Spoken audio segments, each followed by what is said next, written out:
എൻ്റെ ക്ലിനിക്കിൽ ഞാൻ കുറേയധികം പേഷ്യൻസിൽ കൊളസ്ട്രോൾ കൂടുതലായിട്ട് കണ്ടുവന്നിട്ടുണ്ട്.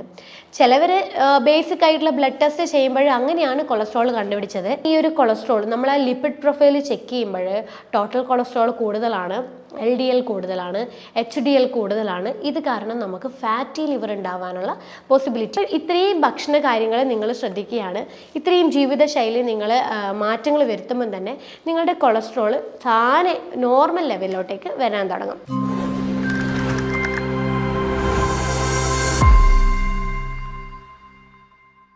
ഹലോ, ഞാൻ doctor Ashna's wellness clinic, Kannur, Koothuparamba. എൻ്റെ ക്ലിനിക്കിൽ ഞാൻ കുറേയധികം പേഷ്യൻസിൽ കൊളസ്ട്രോൾ കൂടുതലായിട്ട് കണ്ടുവന്നിട്ടുണ്ട്. ചിലവർ ബേസിക് ആയിട്ടുള്ള ബ്ലഡ് ടെസ്റ്റ് ചെയ്യുമ്പോൾ അങ്ങനെയാണ് കൊളസ്ട്രോൾ കണ്ടുപിടിച്ചത്. ചിലവർക്കാണെങ്കിൽ ചില ശരീരത്തിൻ്റെ സൂചനകൾ സംശയിച്ചിട്ട് പോയി കൊളസ്ട്രോൾ ചെക്ക് ചെയ്യുമ്പം അങ്ങനെ കണ്ടുപിടിച്ച കൊളസ്ട്രോൾ ലെവലും. അതായത് ചിലവർക്ക് ഈ പുറം വേദന ഇങ്ങനെ തുടർച്ചയായിട്ട് വന്നുകൊണ്ടിരിക്കും.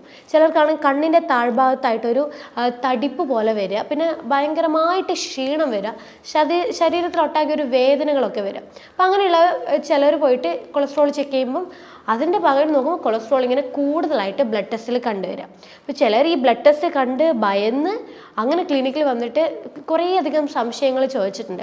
അതിൽ മെയിനായിട്ട് ചോദിക്കുന്ന ഒരു കാര്യമാണ്, നമുക്ക് ഈ കൊളസ്ട്രോൾ മരുന്നില്ലാണ്ട് എങ്ങനെയെങ്കിലും ഫുഡൊക്കെ ശ്രദ്ധിച്ച് നമുക്ക് കൺട്രോൾ ചെയ്ത് കൊണ്ടുവരാൻ പറ്റുമോ, അല്ലെങ്കിൽ ഈ മരുന്ന് കഴിച്ചിട്ടില്ലെങ്കിൽ ഇനി ഭാവിയിൽ സ്ട്രോക്ക്, ഹൃദ്രോഗങ്ങൾ, അങ്ങനെയുള്ള കോംപ്ലിക്കേറ്റഡ് ആയിട്ടുള്ള പ്രശ്നങ്ങൾ ഇനി എന്തെങ്കിലും വരുമോ? പിന്നെ അവർക്കുള്ള മെയിൻ പ്രശ്നം, ഇത് മരുന്ന് കഴിക്കാൻ തുടങ്ങിക്കഴിഞ്ഞാൽ പിന്നെ കഴിച്ചുകൊണ്ടിരിക്കണമല്ലോ, അപ്പോൾ കഴിക്കാതിരിക്കാനുള്ള മാർഗ്ഗങ്ങൾ എന്തെങ്കിലും പറഞ്ഞു തരുമോ? ഇങ്ങനെയുള്ള കാര്യങ്ങളാണ് കുറേ പേഷ്യൻസ് എന്നോട് ചോദിച്ചിട്ടുണ്ടായിരുന്നത്. നമ്മൾ ബ്ലഡ് ടെസ്റ്റ് ചെക്ക് ചെയ്ത് നോക്കുമ്പോഴേ ലിപ്പിഡ് പ്രൊഫൈലാണല്ലോ നമ്മൾ കൊളസ്ട്രോൾ അറിയാൻ വേണ്ടിയിട്ട് നമ്മൾ ചെക്ക് ചെയ്യുന്നത്. അതിൽ നമ്മൾ കാണും total cholesterol, triglyceride, HDL, LDL, VLDL, ഇങ്ങനെ ഓരോ ടൈപ്പ് കൊളസ്ട്രോളിൻ്റെ മെഷർമെൻറ്റ് അളവിനെയാണ് അതിൽ കാണിച്ചു തരിക. അപ്പോൾ നമ്മൾ നോക്കുമ്പം ഇതിൽ ട്രൈഗ്ലിസറൈഡ്, നമ്മൾ പറയുന്നില്ലേ ചീത്ത കൊളസ്ട്രോൾ, നല്ല കൊളസ്ട്രോൾ എന്ന് പറയുന്നില്ലേ, അതിൽ ചീത്ത കൊളസ്ട്രോൾ എന്ന് പറയുന്നതാണ് ട്രൈഗ്ലിസറൈഡും LDL എന്ന് പറയുന്ന കൊളസ്ട്രോളും. അതായത് നമ്മൾ ശരീരത്തിലേക്ക് വരുന്ന കൊഴുപ്പിൻ്റെ അളവ് എത്രത്തോളം കൂടുതലാണ്, ഇപ്പം നമ്മൾ കഴിക്കുന്ന ഫുഡ് എത്ര ക്വാണ്ടിറ്റിയിൽ കൂടുതലാണോ, അതായത് കൊഴുപ്പ് ഉണ്ടാക്കുന്ന ഫുഡുകൾ നമ്മൾ എന്തോരം കഴിക്കുന്നുണ്ടോ അതിൻ്റെ കണക്കിന് നമ്മുടെ ശരീരത്തിലെ ഇൻസുലിൻ എന്ന് പറയുന്ന ഹോർമോൺ ഉണ്ടാക്കുന്ന കൊളസ്ട്രോളാണ് ട്രൈഗ്ലിസറൈഡ് എന്ന് പറയുന്ന ഒരു കൊളസ്ട്രോൾ. അപ്പോൾ ഇത് കൂടിക്കഴിഞ്ഞാൽ നമുക്ക് നമ്മുടെ ശരീരത്തിൽ കൊഴുപ്പ് അടിഞ്ഞു കൂടാനുള്ള ചാൻസസ് ഉണ്ട്.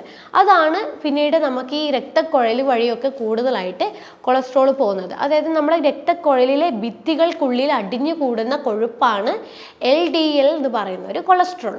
ഈ കൊളസ്ട്രോൾ നിയന്ത്രണമില്ലാതെ അളവിൽ കൂടുതലായിട്ട് വരുമ്പോഴാണ് നമുക്ക് കോംപ്ലിക്കേഷൻസിലൊക്കെ സ്റ്റാർട്ട് ചെയ്യുക. അതായത് ഇത് പൊട്ടി, ഇത് കാരണം നമുക്ക് ഹാർട്ട് ബ്ലോക്ക്, ഹാർട്ട് അറ്റാക്ക് വരാം, സ്ട്രോക്കിൻ്റെ പ്രശ്നങ്ങൾ വരാം, രക്തസമ്മർദ്ദം പോലുള്ള പ്രശ്നങ്ങളൊക്കെ നമുക്ക് ഈ LDL കൊളസ്ട്രോൾ കൂടുതലാണെങ്കിൽ ഭാവിയിൽ നമുക്ക് നിയന്ത്രിച്ചിട്ടില്ലെങ്കിൽ വരാനുള്ള ചാൻസസ് ഉണ്ട്. അപ്പോൾ ഈ LDL എന്ന് പറയുന്ന ഒരു കൊളസ്ട്രോൾ നമ്മൾ എങ്ങനെ നമുക്കിത്, എന്തുകൊണ്ടാണ് നമുക്ക് LDL എന്ന് പറയുന്ന ഒരു കൊളസ്ട്രോൾ കൂടുന്നത്? നമ്മളുടെ LDL നിയന്ത്രിക്കുന്ന ഒരു കൊളസ്ട്രോളാണ് നല്ല കൊളസ്ട്രോൾ എന്ന് പറയുന്ന ഒരു HDL എന്ന് പറയുന്ന കൊളസ്ട്രോൾ. അപ്പോൾ ഈ HDL നമ്മൾ ബ്ലഡ് ടെസ്റ്റിൽ നോക്കുമ്പം ചിലർക്ക് 45-ന് താഴോട്ടായിരിക്കും, 40-ൽ താഴോട്ടൊക്കെ ആയിരിക്കും. ശരിക്കും നമുക്ക് HDL നമുക്ക് കൂടുതലായിട്ട് വേണം നമ്മുടെ ശരീരത്തിൽ.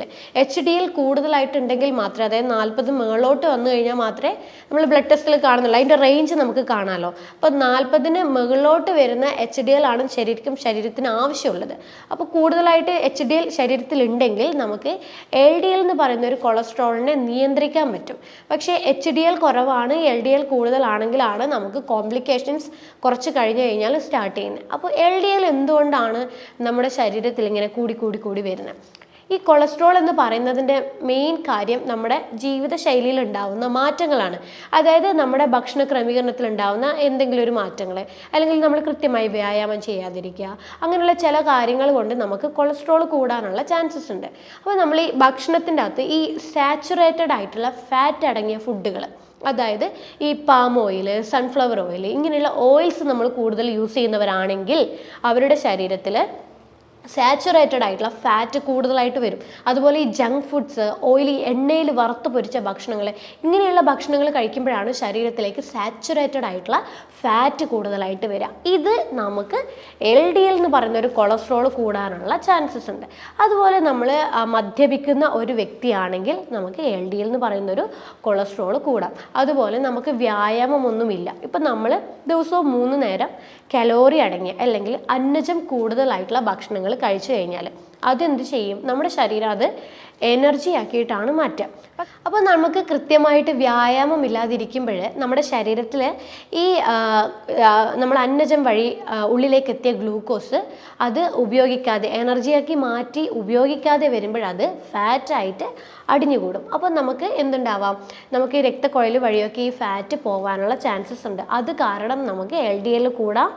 LDL കാരണം നമുക്ക് ഭാവിയിൽ ഇതുപോലെയുള്ള ഹൃദ്രോഗങ്ങൾ വരാനുള്ള ചാൻസസും ഉണ്ട്. അതുപോലെ നമുക്ക് ചില മരുന്നുകളുടെ ഉപയോഗം കൊണ്ട് നമുക്ക് കൊളസ്ട്രോളിൻ്റെ അളവ് കൂടാം.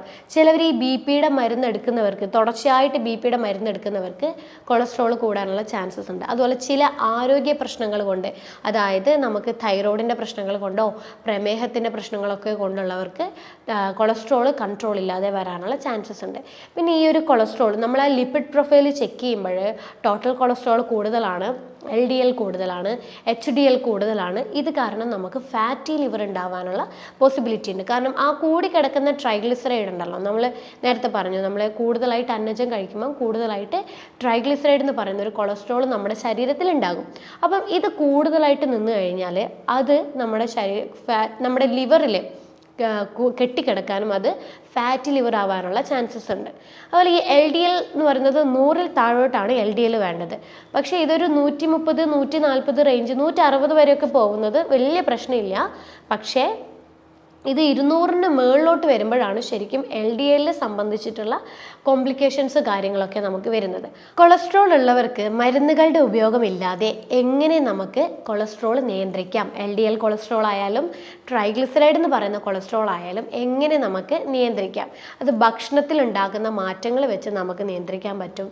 അതുപോലെ നമ്മൾ എക്സസൈസ് കാര്യങ്ങളൊക്കെ ശ്രദ്ധിച്ചുകൊണ്ട് നിയന്ത്രിക്കാൻ പറ്റും. ഇങ്ങനെയുള്ള കാര്യങ്ങളൊക്കെ വെച്ച് നമുക്ക് എങ്ങനെ നമ്മുടെ കൊളസ്ട്രോൾ നിയന്ത്രിക്കാം? അപ്പോൾ നമ്മൾ ആദ്യം ഭക്ഷണത്തിൽ എന്തൊക്കെ കാര്യങ്ങൾ നമ്മൾ ഉൾപ്പെടുത്തണം, എന്തൊക്കെ കാര്യങ്ങൾ നമ്മൾ ഒഴിവാക്കണം? ഇത് എല്ലാവർക്കും, കൊളസ്ട്രോൾ ഉള്ള എല്ലാവർക്കും കോമൺ ആയിട്ട് ഉണ്ടാകുന്ന ഒരു ഡൗട്ടാണ്. അപ്പോൾ നമ്മൾ എന്തൊക്കെ ഉൾപ്പെടുത്തണം എന്നുള്ളത് ഞാൻ ആദ്യം പറഞ്ഞുതരാം. അപ്പോൾ നമ്മൾ എപ്പോഴും ആദ്യം ചിന്തിക്കേണ്ട ഒരു കാര്യം ധാന്യങ്ങളെ കുറിച്ചാണ്. കാരണം ധാന്യങ്ങളാണ് നമ്മുടെ ശരീരത്തിൽ പെട്ടെന്ന് കൊളസ്ട്രോൾ കൂട്ടുന്ന ഭക്ഷണങ്ങൾ. അപ്പോൾ നമ്മൾ ധാന്യങ്ങളിൽ നമ്മളെപ്പോഴും തവിടോട് കൂടിയുള്ള ധാന്യങ്ങൾ കഴിക്കാൻ വേണ്ടിയിട്ട് കഴിക്കുക. തവിടോട് കൂടിയുള്ള അരി, അതുപോലെ ഓട്സിലാണെങ്കിൽ steel cut oats, rolled oats പോലുള്ള ഓട്സുകൾ കഴിക്കുക. അതുപോലെ തവിടോട് കൂടിയുള്ള ഗോതമ്പ്, അപ്പോൾ അതുപോലെ പരിപ്പ് വർഗ്ഗങ്ങൾ മുളപ്പിച്ചിട്ട്. അപ്പോൾ ഈ പറയുന്ന ധാന്യങ്ങൾ നമുക്ക് കൊളസ്ട്രോൾ ഉള്ളവർക്ക് ചെറിയ അളവിൽ ദിവസവും നമുക്ക് ഉൾപ്പെടുത്താൻ പറ്റും. കാരണം ഇതിൽ നല്ല പോലെ സോലിബിൾ ഫൈബർ അടങ്ങിയിട്ടുണ്ട്. ഈ സോലിബിൾ ഫൈബർ നമ്മുടെ ശരീരത്തിലെ കൊളസ്ട്രോൾ, LDL എന്ന് പറയുന്ന ഒരു ചീത്ത കൊളസ്ട്രോളിനെ നിയന്ത്രിക്കാനും HDL എന്ന് പറയുന്ന ഒരു കൊളസ്ട്രോളിനെ കൂട്ടാനും അതുപോലെ ഇൻസുലിൻ റെസിസ്റ്റൻസ് നിയന്ത്രിക്കാനും വേണ്ടിയിട്ട് സഹായിക്കും. അതുപോലെ ഈ തവിടോട് കൂടിയുള്ള ധാന്യത്തിൽ വൈറ്റമിൻസും ഉണ്ട്, മിനറൽസും ഉണ്ട്. അത് നല്ലതാണ്, നമ്മുടെ ശരീരത്തിനെ ന്യൂട്രീഷൻ വെച്ച് നറിഷ് ചെയ്യുകയാണ് ചെയ്യുന്നത്. അതുകൊണ്ട് എപ്പോഴും നമ്മൾ കഴിക്കുമ്പോൾ തവിടോട് കൂടിയുള്ള ഭക്ഷണങ്ങൾ കഴിക്കുക.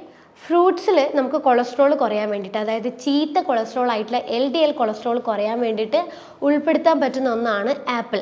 ഈ ആപ്പിളിൽ പോളിഫിനോൾ എന്ന് പറയുന്ന ഒരു കണ്ടന്റ് ഉണ്ട്. ഈ ഒരു കണ്ടന്റ് നമ്മുടെ ശരീരത്തിലെ ചീത്ത കൊളസ്ട്രോൾ കുറയാൻ വേണ്ടിയിട്ട് വളരെ നല്ലതാണ്.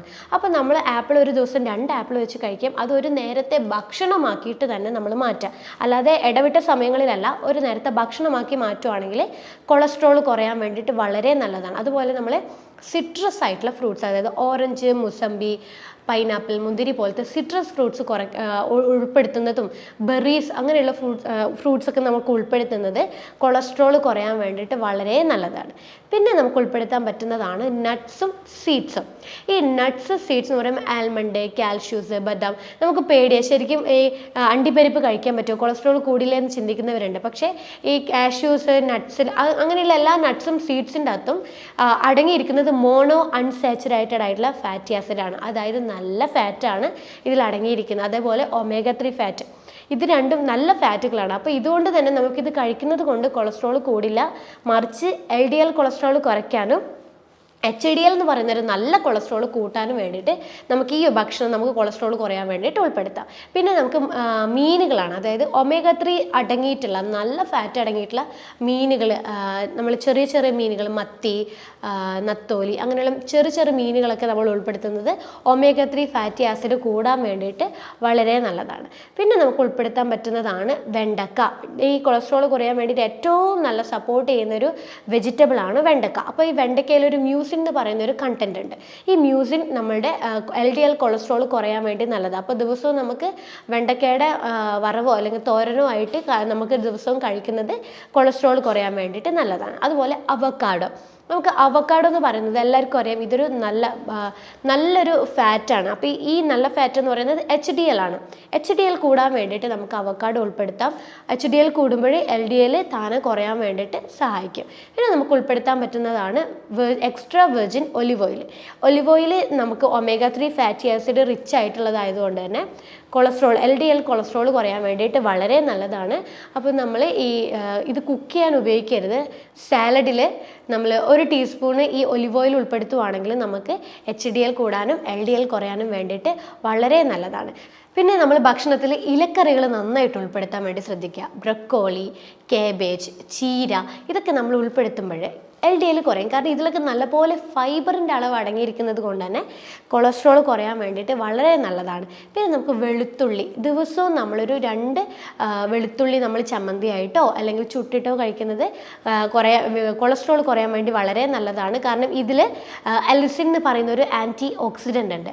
ഈ ആൻറ്റി ഓക്സിഡൻ്റ് കൊളസ്ട്രോൾ കുറയാൻ വേണ്ടിയിട്ട് വളരെ നല്ലതാണ്. അപ്പോൾ ഇത്രയും ഫുഡുകൾ നമ്മൾ LDL കൊളസ്ട്രോൾ അല്ലെങ്കിൽ ചീത്ത കൊളസ്ട്രോൾ കുറയാൻ വേണ്ടിയിട്ട് നമുക്ക് ഭക്ഷണത്തിൽ ഉൾപ്പെടുത്താവുന്നതാണ്. നമ്മൾ ഒഴിവാക്കേണ്ട ഭക്ഷണങ്ങളാണ് ഈ വൈറ്റ് റൈസ് നമ്മൾ പൂർണ്ണമായിട്ട് ഒഴിവാക്കുക, പഞ്ചസാര പൂർണ്ണമായിട്ട് ഒഴിവാക്കുക, ഓയിലി ആയിട്ടുള്ള ഭക്ഷണങ്ങൾ, ജങ്ക് ഫുഡ് കാര്യങ്ങളൊക്കെ നന്നായിട്ട് ഒഴിവാക്കാൻ വേണ്ടിയിട്ട് ശ്രദ്ധിക്കുക. പിന്നെ നമ്മൾ നന്നായിട്ട് വർക്കൗട്ട് ചെയ്യുക അല്ലെങ്കിൽ എക്സസൈസ് ചെയ്യുക. നന്നായിട്ട് എക്സസൈസ് ചെയ്യുന്ന ഒരു വ്യക്തിക്ക് ശരീരത്തിൽ കെട്ടിക്കിടക്കുന്ന ഫാറ്റ് എനർജി ആയിട്ട് മാറാനും കൊളസ്ട്രോളിൻ്റെ അളവ് നിയന്ത്രിക്കാനും വേണ്ടിയിട്ട് സഹായിക്കും. അതുപോലെ നന്നായിട്ട് വെള്ളം കുടിക്കുക. ലിവർ ശുദ്ധീകരണത്തിന് വേണ്ടിയിട്ടും കൊളസ്ട്രോൾ നിയന്ത്രിക്കാനും വെള്ളം അത്യാവശ്യമാണ്. നന്നായിട്ട് വെള്ളം ഉൾപ്പെടുത്താൻ വേണ്ടിയിട്ട് ശ്രദ്ധിക്കുക. അപ്പോൾ ഇത്രയും ഭക്ഷണ കാര്യങ്ങൾ നിങ്ങൾ ശ്രദ്ധിക്കുകയാണ്, ഇത്രയും ജീവിതശൈലി നിങ്ങൾ മാറ്റങ്ങൾ വരുത്തുമ്പോൾ തന്നെ നിങ്ങളുടെ കൊളസ്ട്രോൾ താനെ നോർമൽ ലെവലിലോട്ടേക്ക് വരാൻ തുടങ്ങും. പിന്നെ നമുക്ക് വീട്ടിൽ വെച്ചിട്ട് ഒരു ഹോം റെമഡി പോലെയായി നമുക്ക് കൊളസ്ട്രോൾ എങ്ങനെ കുറയ്ക്കാം എന്നുള്ളത് നോക്കാം. അതിന് വേണ്ടത് ഒരുവിധ ആൾക്കാർക്ക് ഇതിനെക്കുറിച്ച് അറിയാം. അതായത് നമുക്ക് വേണ്ടത് ആര്യവേപ്പിലയും മഞ്ഞളുമാണ്. അപ്പോൾ 1 തണ്ട് ആര്യവേപ്പിലയും ചെറിയൊരു കഷ്ണം മഞ്ഞൾ നമ്മൾ അരച്ച് ഒരു നെല്ലിക്ക സൈസിൽ ഉരുട്ടിയെടുത്തിട്ട് ഇത് നമ്മൾ രാവിലെയും വൈകുന്നേരവും ഭക്ഷണത്തിന് മുന്നേ ആയിട്ട് കഴിക്കുന്നത് കൊളസ്ട്രോളിൻ്റെ അളവ് നല്ലപോലെ കുറയാൻ വേണ്ടിയിട്ട് വളരെ എഫക്റ്റീവാണ്. രണ്ടാമതായിട്ട് നമുക്ക് ചെയ്യാൻ പറ്റുന്ന കാര്യമാണ് നെല്ലിക്ക. ഒരു 1-2 നെല്ലിക്ക, ഒരു ചെറിയ കഷ്ണം ഇഞ്ചിയും ഒരു നുള്ളി ഇന്ദുപ്പും കൂടി നമ്മൾ നന്നായിട്ട് മിക്സിയിൽ കുറച്ച് വെള്ളം ഒഴിച്ച് അടിച്ച് 1 ഗ്ലാസ് വെള്ളം നമ്മൾ രാവിലെ വെറും വയറ്റിൽ കുടിക്കുന്നത് കൊളസ്ട്രോൾ കുറയാൻ വേണ്ടിയിട്ട് വളരെ എഫക്റ്റീവാണ്. അപ്പോൾ ഇത്രയും കാര്യങ്ങൾ നിങ്ങൾ ഒരുമിച്ച് ശ്രദ്ധിക്കുവാണെങ്കിൽ നിങ്ങൾ LDL കൂടിയിരിക്കുന്നത് കുറയും, ട്രൈഗ്ലിസറൈഡ് നോർമലാവാൻ തുടങ്ങും, HDL കൂടാൻ തുടങ്ങും, ടോട്ടൽ കൊളസ്ട്രോൾ നോർമലാവാൻ തുടങ്ങും. അപ്പം ഈ കാര്യങ്ങളൊക്കെ ശ്രദ്ധിച്ച് നല്ലൊരു ജീവിതശൈലി നിങ്ങൾ നിലനിർത്തി കൊണ്ടുപോവുകയാണെങ്കിൽ നിങ്ങൾക്ക് കൊളസ്ട്രോൾ ഇല്ലാതെ കൊളസ്ട്രോൾ കാരണം ഉണ്ടാവുന്ന കോംപ്ലിക്കേഷൻസ് ഒക്കെ ഒഴിവാക്കി കൊണ്ടുപോകാനും സാധിക്കും. അപ്പോൾ അടുത്തൊരു ഹെൽത്ത് ടോപ്പിക്കുമായിട്ട് അടുത്ത വീഡിയോയിൽ കാണാം. അതുവരേക്കും ബൈ.